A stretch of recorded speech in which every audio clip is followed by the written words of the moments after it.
What's up, dudes and dudettes? Welcome to Everybody Podcast, and this is a segment we like to call Everybody's TUF, where we take a look at The Ultimate Fighter, UFC's take on a reality TV show. I'm Chad, joined with Cody as always. What up? And we're doing a rewatch. We're looking at season 1. We're on episode 6. Episode 6. And this one, previously what happened was Bobby Southworth and Josh Koscheck sprayed water on Chris Lieben while he was sleeping. And he got pissed off, broke some shit in the house, and some shit happened. Fucked up his knuckle, man. That knuckle is oh my gross. God. They actually legit showed us in this episode, and they weren't kidding. The whole fucking knuckle was just gone. It was just flesh. It was... Oh, it's so gross looking. I can't believe he was punching with it, too. Yeah. It doesn't really hurt when I punch with it. It's like, yeah, right, dude. When he was washing it off in the sink, I could feel his pain. Yeah. But, like, just whole chunk was fucking gone. But in the beginning of the episode, Dana White gave his, punishment, I guess you would call it, their verdict. It's barely a punishment because it's what they both wanted anyway. Yeah. And then he also said that Southworth and Koscheck had to pay for the damages to the house. Lieben, too. He said all of them had did he? to, yeah. Oh, okay. And obviously, Southworth and Koscheck were pissed off because they're like, well, I don't think we should have to pay for Lieben's fucking... Well, Koscheck, I don't know if it's because he didn't want to fight him, really, or not, but he was like, I think Lieben should just have to leave the house. I think it's bullshit that he even gets to stay and all that shit. Yeah, Dana White even said sometimes Koscheck is hard to read because you can't tell if he's confident and you can't tell if he's might be a little scared or nervous. He just has like that same demeanor the whole time. He seems nervous, but is like that, has that kind of cocky attitude where he's just gonna talk about how confident he is. Yeah. Even though he might not be at all, he might actually be terrified. I honestly thought leading up to this fight, I felt like Koscheck was a little scared. Yeah. But yeah. Well, there was a certain point when they were talking about it where he was like at one point, he was just like, this is going to be a war. The first 5 minutes are going to be hell. It's going to be a fucking fight. And then it was like 2 minutes later in the episode, he's like, I'm going to wrestle him. It might be a boring fight for a lot of people, but I'm going to wrestle him. Yeah, a win is a win. Yeah, and it's like, why the change? Like, what happened to this is going to be a war? It's like, you can't go to war with this dude. He's going to knock you out. If you try to fucking go to war with him, he is going to knock you out. which coming to the fight here, I thought Chris Lieben would have had the upper hand because of he had more experience. A lot more experience, yeah. 11 more fights. Yeah, Koscheck was only 4-0 as an MMA fighter. So, and Chris Lieben was, 18-1? It was 15-1. 15-1? Koscheck at one point says 18-1, but then when it shows his record, it was 15. Okay. No. So, yeah, I definitely thought Chris Lieben was going to have the upper hand, but Chris Lieben kind of got dominated in the fight. Oh, yeah, for sure. And that's the thing, like, those records don't show, like, the amount of experience that Josh Koscheck has as a collegiate wrestler. Yeah. He's been in probably 1,000 wrestling matches at the college level, Yeah. Because some, like, wrestlers they'll wrestle like 3 times in a tournament, you know, like and you in gotta one day. You got to think that, I mean, he's probably been wrestling since he was a little fucking kid too. Yeah. You know what I mean? Yeah. He knew his strength, and he definitely used that strength to get the win. Mm-hmm.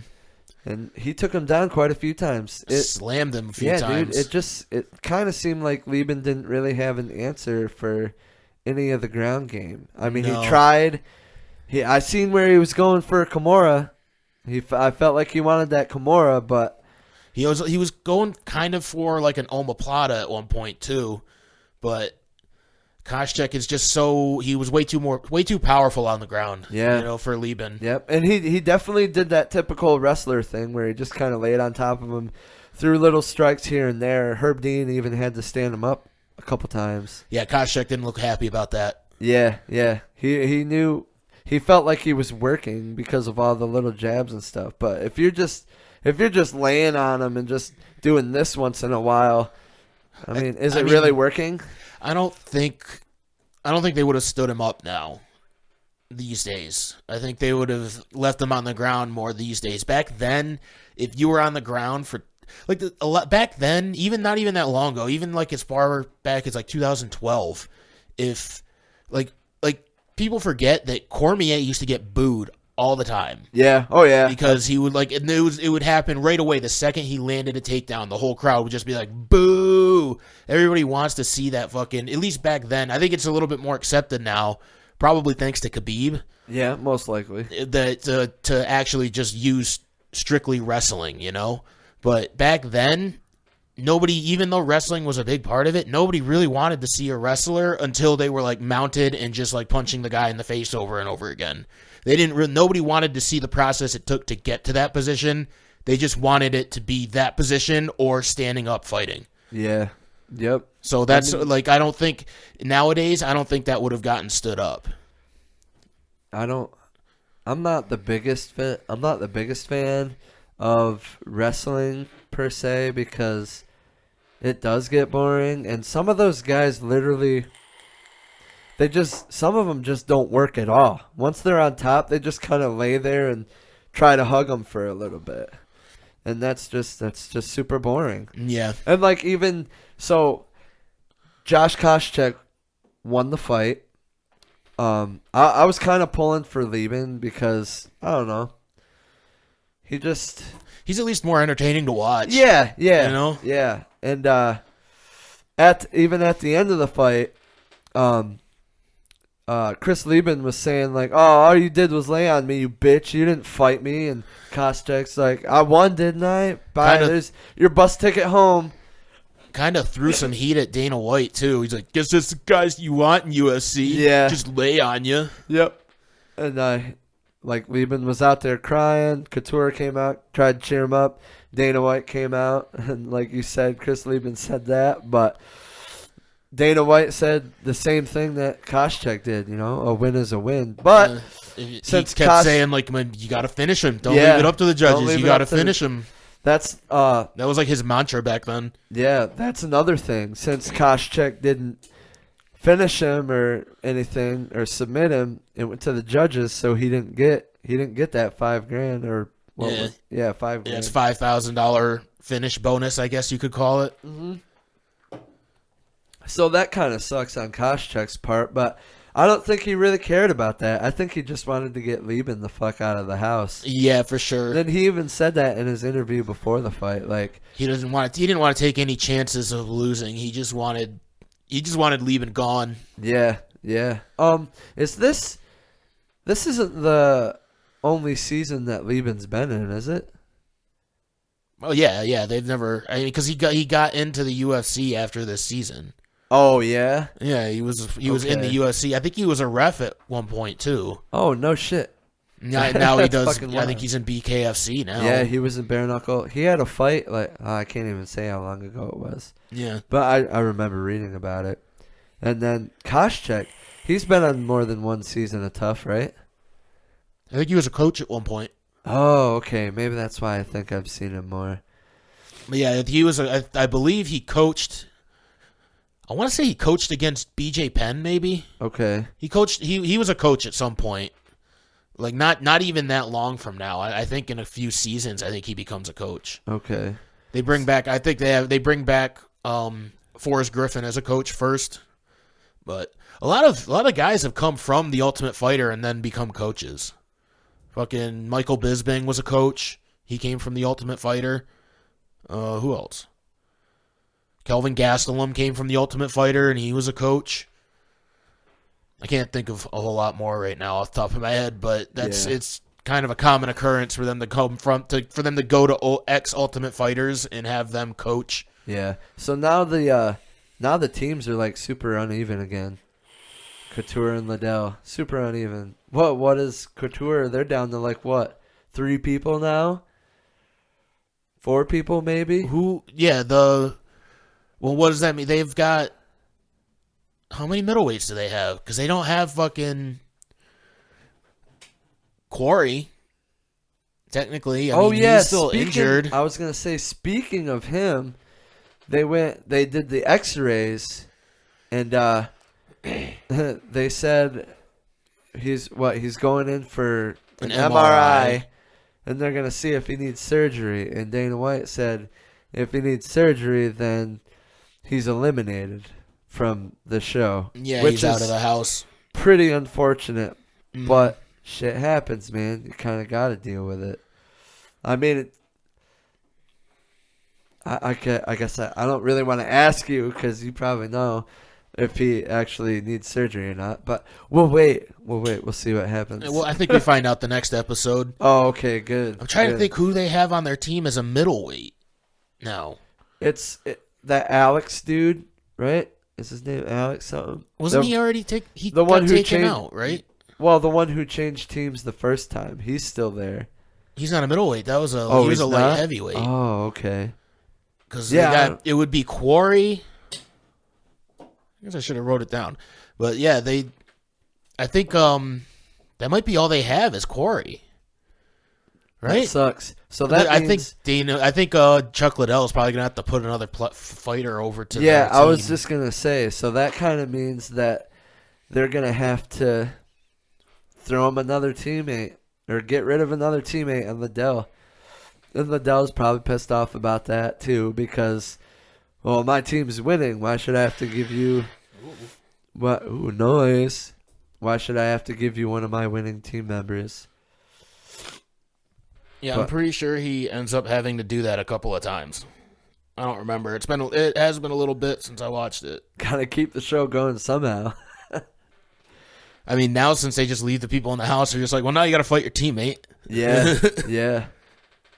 Which is pretty unfortunate, but whatever. Fight's a fight, man. Fight's a fight. Oh, and also, I wanted to mention, last night at UFC Vegas 36. Ludwig Shalanan or whatever the Shalinian. He was on the prelims last night. Yeah, I didn't watch that fight. I was bro. Can I spoil it for you a little bit? Hold on a second. Let me so they still have Alec no. Maybe Chris Sanford? Is he still there? Or is he done? Oh, I don't know. I'm not very good with the guys' names yet. I'm slowly getting there. Yeah, I think Chris Sanford is still there. So I think they have Chris Sanford and Nate Quarry. Alex Karalexis is the one that got beat by Diego Sanchez. Oh, yeah. Well, wasn't there two Alexes? The other Alex is the one that got Alex Schonauer. He was the light heavyweight that got traded over to KOTOR. Yeah, okay. Light heavyweight. Yeah, he's a light heavyweight. And so Alex Karalexis was the one that Diego Sanchez beat. And then they had Nate Quarry, Lieben, Karalexis, and Sanford. So I think Sanford must still be there. So which ones are the middleweights then? Those are the middleweights. Oh, Quarry, Lieben, Karalexis, and Sanford. That's the Liebens, or the middleweights on KOTOR's side. And then the middleweights for Liddell are Koscheck, Sanchez, Florian, and Josh Rafferty. Okay. Yeah, see, I know some of those names. So, yeah, that was fucking episode 6, man. One sec. I think I had a couple of things that I wanted to say first. Yeah, let's get them.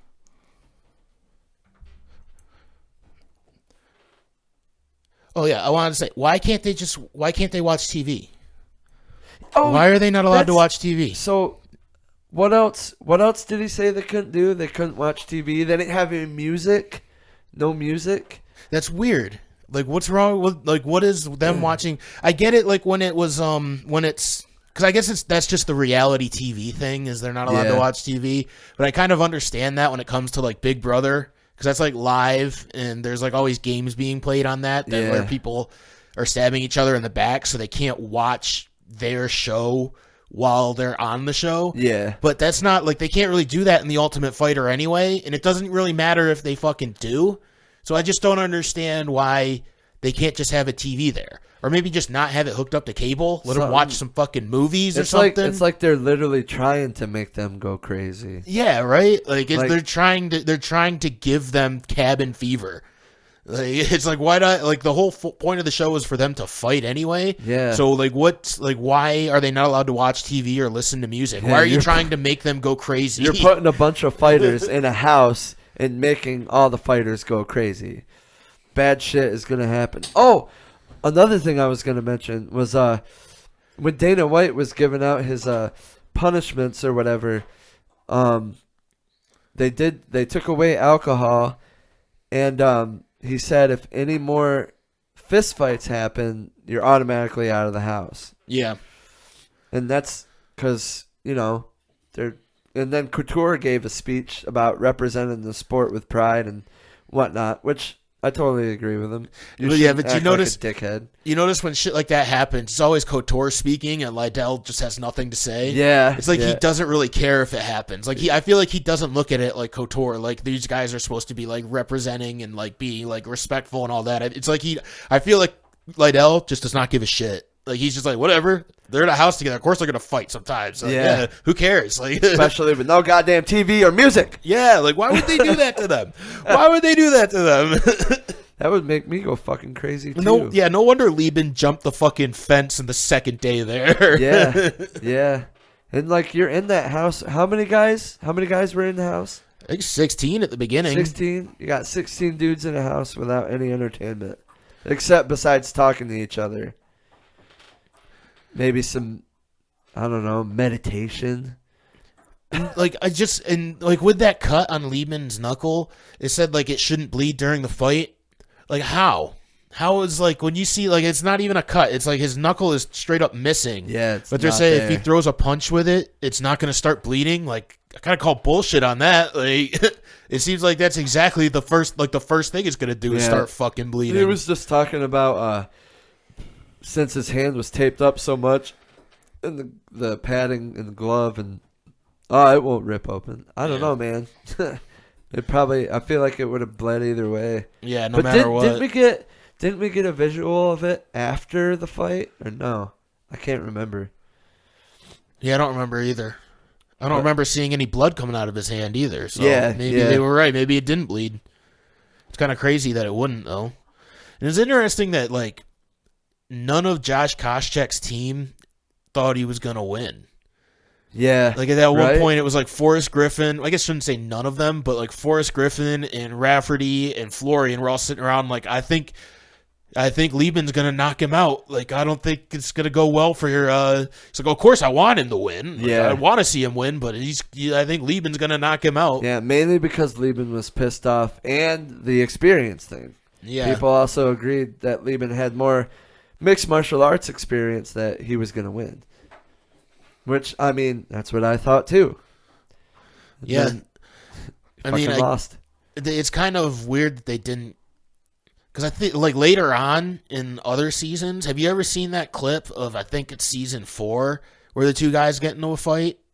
And the one guy, like, he, like, refs it. Like, they're mad at each other, but they just go, like, one guy's like, all right, you guys should fight. And then instigates it. And then he's like, I'm going to be the ref. And it's like, go. And the I remember. I don't remember who they were because Dana White kicked all 3 of them out of the house and probably would never even ask them to be in the UFC ever. But at one point, one guy puts the other guy in an arm bar, and the guy in the arm bar just starts slamming the other guy's head on the concrete. And he kicked all of them out. So I remember that it was the season with Nate Diaz, because Nate Diaz, as soon as it started happening, he's like, I'm getting the fuck out of here. Like, I'm going inside to let you guys do whatever the fuck you're going to do, because I'm not going to risk getting kicked out of this fucking house. Smart decision on his. I mean, as far as the Diaz brothers go, like, people look at them as like just these like bad-mouthing fucking thugs, but they're really smart guys. Like, they kind of put on that persona, but like, if you pay attention to their careers, they were like, they've been like on the straight and narrow their entire careers. They don't get in trouble. They don't fucking fail drug tests. Yep. They just have like big fucking mouths. I mean, there was a couple of incidents that they've had where they got into like brawls at like events. Yeah. But other than that, like, they're really pretty they're pretty straight up guys. Like they have their goals, and their goals were to become the biggest superstars in the UFC. And they totally have. Yeah, everybody fucking loves Diaz brothers. Yeah, Nick Diaz is coming back. I was gonna say Nick Diaz coming back, dude, against Robbie Lawler. And they're making that one a 5-round fight too. Yeah, let's see, I think Aaron told me that, and I was like, oh no shit. I was like, these Diaz brothers are special, man. They have Dana White privilege. And I also seen that Nate Diaz wants to return in December against Vicente Luque. Yeah, I saw that too. That'd be a fucking fun fight. That would be a fun fight. And like, I feel like Luque would dominate.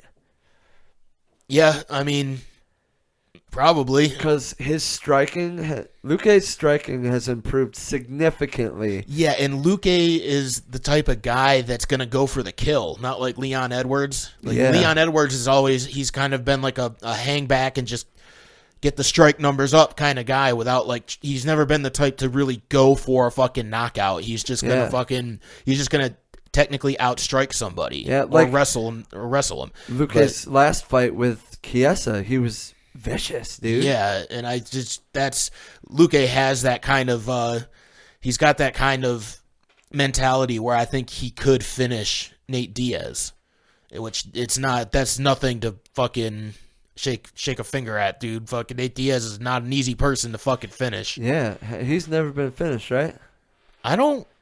I think he's been tapped. Yeah, he's never been knocked out. Yeah, okay. Never been knocked out, but he's been tapped. And Luque's he's a grappler too. He's a fucking jiu-jitsu black belt, isn't he? Yeah, dude, that's what I was saying. Like, his striking has improved significantly over a few months. And like, he was already really good with grappling and jiu-jitsu. So like, he's basically one of the best all-around fighters in the welterweight division. And I mean, Nate Diaz is a good all-around fighter. He's got hands. Oh yeah, he's got excellent boxing and excellent jiu-jitsu. Excellent jiu-jitsu, yeah, dude. So I mean, it could be a fucking fantastic matchup. Yeah, I think that's going to be a fun fight. Vicente Luque's always got pretty good fights. Yeah, dude, and I definitely feel like if they did fight, I don't think it would stay on the feet. I think he would want to go to the ground. Mm-hmm. It could be a great grappling match. What did you think about the Paddy Pimblett fight or Pimblett? Pimblett? Oh yeah, because that dude's got a lot of hype around him right now. So I've never seen him fight before, but I knew there was a lot of hype behind the guy. I've watched clips before the fights yesterday. I got on UFC Fight Pass and I watched a few of Pimblett's fights, and the dude's pretty fucking good.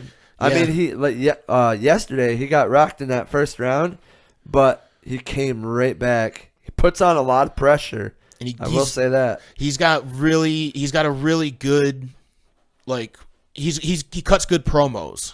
Yes, he's a very good talker. Excellent talker. He doesn't fumble over words or nothing. I hate that everybody's putting it on him that he's like the next Conor McGregor, and it's like, why don't you just let this play out and stop putting so much shit on his shoulders? Because that's kind of what they did with Sean O'Malley, and he kind of, I don't want to say he's fallen off entirely, but his hype kind of it died down, you know, because all it takes is just one loss, and then everybody's like kind of over your hype, you know what I mean? So it's like, why don't stop putting so much on him and let him build himself up, because that's what he's already doing. Nobody put it on him before. So now that he's in the UFC, everybody's just laying it on him, you're going to be the next McGregor, you're going to be the next big thing, and he's calling for it himself. But it's just let him do that. Yeah, he's definitely doing a good job at it though too. Yeah. With his social media and shit, he's got a TikTok that he's always posted on. He's got a lot of followers. He's definitely building himself up. He's definitely outlandish. Wears crazy clothes, has crazy hair. What did you hear? What DC said about him last night? No. He looks like a small, or I think he said a young Owen Hart. Oh, about Paddy Pimblett? Yeah. Yeah. Doesn't he look just like him? He does, dude. He DC, after Pimblett won his fight last night, DC posted a picture on Twitter of Pimblett, and I literally almost commented on it and said Owen Hart. He looks just like him. Like it looks like it could be his son. He's got the same hair. Yeah, dude. His eyes are both of their eyes are really close together. The nose. What's up with people in the UK having like eyes at a weird distance? It was like a UK invasion last night, man. Yeah, that's why it was so early, and that's also why they had fucking Bisbing doing the interviews and like on the fucking thing because it was all UK last night. That shit was supposed to be in London too, right? And who was it? Molly McCann, also from the UK. Tom Aspinall. That was the fight that I wanted to see. Like that was what I was telling you. I was like, even though because I'd already by the time I found out that it started at 1:30, it was 4:30. Yeah, and I was mowing my lawn, and I was like, fuck. But I was like, I don't care how much my lawn is done. I'm going in there to catch the Tom Aspinall fight. Yeah, like, I don't give a fuck. That guy is serious threat. Yeah, man, I can't wait to see where he goes in that fucking division. And he's so humble about his fighting too. Like he's like, I don't want to jump to top 5 guy. I'm not ready for it. I mean, he's that's like, just smart. Would I fight him? Yeah, I would fight him. But am I ready? No, I'm not ready. But even at the beginning before the fight, he's like, I know when I'm done with this, I'm not going to be in any kind of position to fight for the belt. So once I get through this guy, I'm just gonna fucking keep working my way up. Yeah, and in the post-fight press conference, he's like, I just want to work my way up the rankings. He's like, I'm number 13, give me number 12. What is he like 10-1 with or 10? I think he's 10-2 with 10 straight finishes. It'd be since last night. It's 11-2 now. So 11 straight finishes. 11 straight. That's pretty goddamn fucking amazing. Dude. Yeah, it's definitely impressive. And like they're just all dominant performances, man. The guy manhandled Arlovsky. Yeah, that was awesome. That's why I wanted to come. Like I had to see that fight last night. I was like, I have to see this because I was so impressed by his performance against Arlovsky. He just straight tackled Arlovsky into the side of the cage and wrapped his neck up. It was like, and it was so quick. Yeah, like so a minute in. I definitely like Aspinall too, and then I was disappointed that Darren Till lost, but Derek Brunson's also a really dope ass fighter. Yeah, on a 5-fight win streak now. Like Derek Brunson I feel like he feels like he's got something to prove. He wants to come back and get that fucking. He definitely wants that title. He wants that title shot, man. Yeah, because when he fought Adesanya before, was Adesanya champion or no? I don't believe so. I think it was before. I think it was one of Adesanya's earlier fights. Yeah, you're right, because Brunson said he's never had a shot at the title yet. Mm-hmm. And I think he definitely deserves one now. But I was reading, I think Ariel Helwani posted that he believes that Cannonier is going to get a shot at the title first. Yeah, I think so too. I feel that too, because he's been doing excellent as well, and he's number 3, so... Yeah, he's further up there than Brunson is. Adesanya hasn't fought in a while, has he? He hasn't fought since... Let's see, who was his last fight? May, maybe? Was it May? Who was his last fight? Do you remember? No. Well, wasn't his last fight... It wasn't Jan, was it? Was it at the light heavyweight? Or did he have one after that? He had one after that. Man, I'm not sure. Who the fuck did he fight? Yeah, I can't fucking remember. Whitaker? No, he's only fought Whitaker once, right? Whitaker's coming up. He said he thinks it's gonna be in 2022 when he fights Whitaker. They were shooting for the end of the year, but that didn't happen. Maybe that's the one I'm thinking of instead of Cannonier. Maybe I think that's what Ariel Helwani said. That God damn it, we just talked. Who just fought last night? Fuck, I can't remember his name now. And Derek Brunson. Brunson, yeah, okay, so. I think that's what Helwani said, that Brunson and Cannonier should fight, since Whitaker and Adesanya are probably going to be fighting at the beginning of the year. Yeah, I like how Brunson said, because they asked him about the title fight, if he was willing to wait. He goes, I'm not broke. I'll wait. And you don't hear fighters say that often. Yeah, because most of them are broke. Yeah, and most of them ain't got money. I want to know why that is. Like, is it because some fighters are just crazy with their money and think they have to have all this expensive shit when they could just live a chill lifestyle. A lot of them really just don't get paid that much. And, like, they're not as... A lot of fighters aren't as busy as Brunson. Yeah, that's true. This is the second or third time he's fought this year on true. a main event. A lot of fighters don't get that opportunity because of injuries and things like that, you know? And he hasn't had a career that has put him in that place where he's getting injured a lot and had to miss fights and stuff, you know? Yeah. At least not that I can remember. I'm sure there's been some times, but yeah, I just think he is just better with his money than a lot of people, you know? Somebody like Mike Perry, who's like clearly irresponsible with his money. If he's like asking for like tax help and stuff like that and complaining about his taxes, like nobody else is complaining about their taxes because they got that under control. Clearly Mike Perry's just an out of control person. Yeah. So it's like, I think it kind of comes with the territory that they're going to have a little bit of like that kind of out there, like spontaneous, well, it's not spontaneous, like impulsive attitude where they're going out and partying and spending money on shit that they don't really need, you know? Yeah, if I was a fighter, dude, I would definitely try to fight as much as I can so I can get that money. I mean, it's easier said than done. I mean, you gotta fucking look at like... Yeah, absolutely. Like Dominic Cruz, who fucking had to take years off just because of injuries, reoccurring injuries or new injuries that just keep happening one after the other. Yeah. I mean, he had 3 years and then a fight and then an injury and then another 2 years where he couldn't fight and he had to just get through it and figure out. I mean, that's why he's such a good analyst now, because he had to be. It was like he didn't have income he had one fight, one paycheck for 5 years. So it's like he had to find something else to be great at, to actually, support himself and his family. Yeah, absolutely. And these past couple of years have been good for him because he's at least got he got one fight in 2020 and then another fight in 2021. Yeah, and that's better than he's done in almost his whole career just because of injuries, you know? Yeah, but one fight. He fought Casey Kenny, right? Yep, Casey Kenny, and then before that it was Cejudo. Was that 2019 or was that Cejudo? He fought. Was it Cejudo? Am I thinking right? Yeah, because Cejudo's the one that he bitched about Keith Peterson with, right? Yeah. Yes. And so that was Cejudo's last fight. Yeah, that was 2020.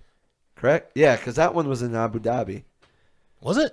God, I can't remember. 2020 was such a weird year. Yeah. Like, it all just fucking... Yeah, it was. None of it makes sense anymore. Yeah, it was. All right. So that was that. I know we kind of got off track there, but that was episode 6 for you. I'm Chad. This is Cody. You can find me on Facebook, Twitter, Instagram, TikTok, ChattyDub420.